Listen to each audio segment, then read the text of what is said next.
Ang buhay natin ay hiram lamang sa Diyos. Lahat tayo ay may hangganan. Kaya naman sa videong ito ay tatampok natin ang ilang mga celebrities na pumanaw ngayong 2024.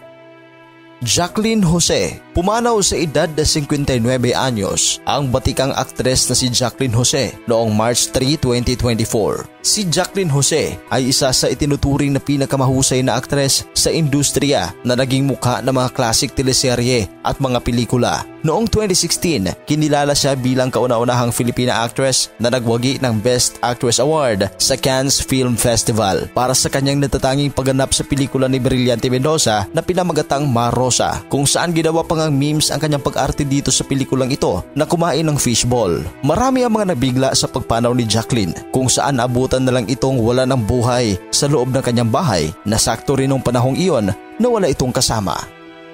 Chino Trinidad. Marami rin ang nagulat sa biglaang pagpanaw ng veteranong sports journalist na si Chino Trinidad sa edad na 56 anyos. Namatay ang veteranong journalist noong July 13, 2024. Inatake sa puso si Chino habang siya'y papunta sa Newport World Resorts para sana sa gaganaping meeting kasama si Efren Bata Reyes at iba pa. Isinugod agad siya sa San Juan de Dios Hospital kung saan doon na siya binawian ng buhay. Kung maalala, nanilbihan siya bilang commissioner ng Philippine Basketball League mula 2000 hanggang 2010 at tagsilbi rin bilang consultant ng Pilipinas Super Cup noong Mayo 2024. Itinalaga naman siya bilang commissioner ng Professional Billiards League na Sharks Billiard Association. Dinky Do. Pumanaw ang komedyanteng si Dinky Do Jr. noong July 2, 2024. Hindi binanggit ng kanyang pamilya ang sanhi ng pagkamatay ng komedyante, pero dati na siyang may karamdaman at sumailalim na sa dialysis dahil sa kanyang diabetes at mataas rin ang kanyang blood pressure. Bago pumanaw ay nasilayan din si Dinky na umi-extra sa FPJ's Batang Quiapo ni Coco Martin. Marami rin ang nagulat sa biglaang pagpanaw ng komedyante.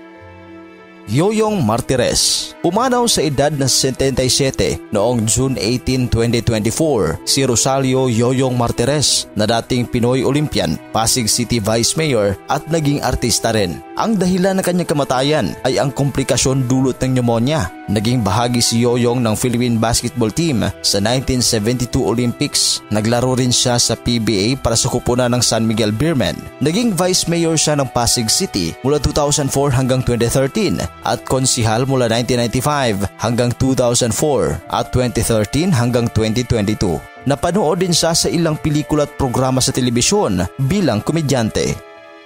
Bert Martinez. Noong May 20, 2024, pumanaw ang ama ni na William Martinez at Albert Martinez na si Bert Martinez. Bago naging sikat na matini idols noong dekada 80, ang magkapatid na si William at Albert. Ang kanilang amang si Bert ang unang naging artista sa kanilang pamilya. Siya ang nagbukas ng pintuan ng showbiz para kina William at Albert, pati na ang dalawa pa niyang anak na sina Ronnie at Bernadette Martinez. Nag-umpisang acting career ni Bert noong dekada 60.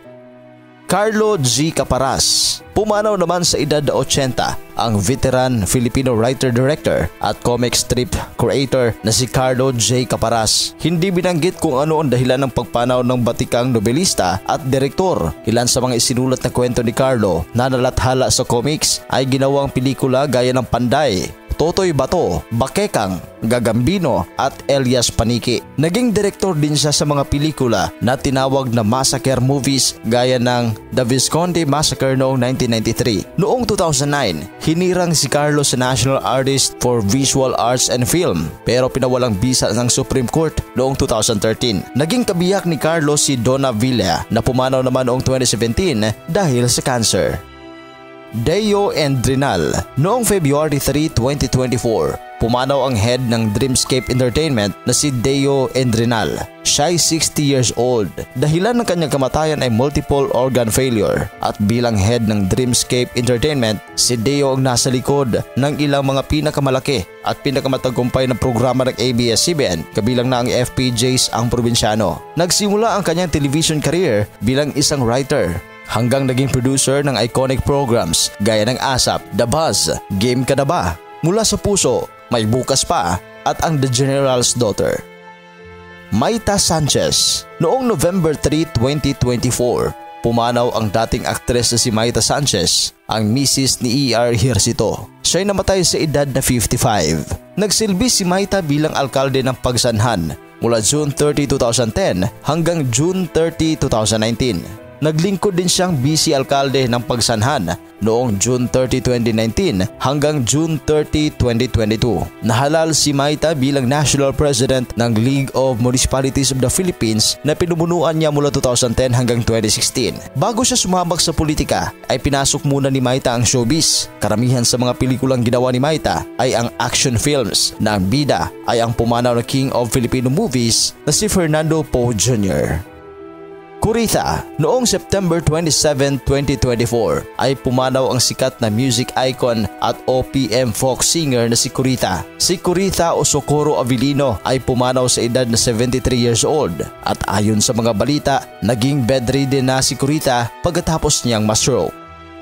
Mother Lily Monteverde. Pumanaw ang film producer na si Mother Lily Monteverde isang araw lamang matapos ilibing ang kanyang asawa na si Leonardo Father Femi Monteverde. Siya ay 84 years old. Namatay siya noong August 4, 2024. Si Lily Monteverde ang may-ari ng Regal Entertainment na nagkapag-produce na ng halos 300 mga pelikula sa Pilipinas mula pa noong dekada 60.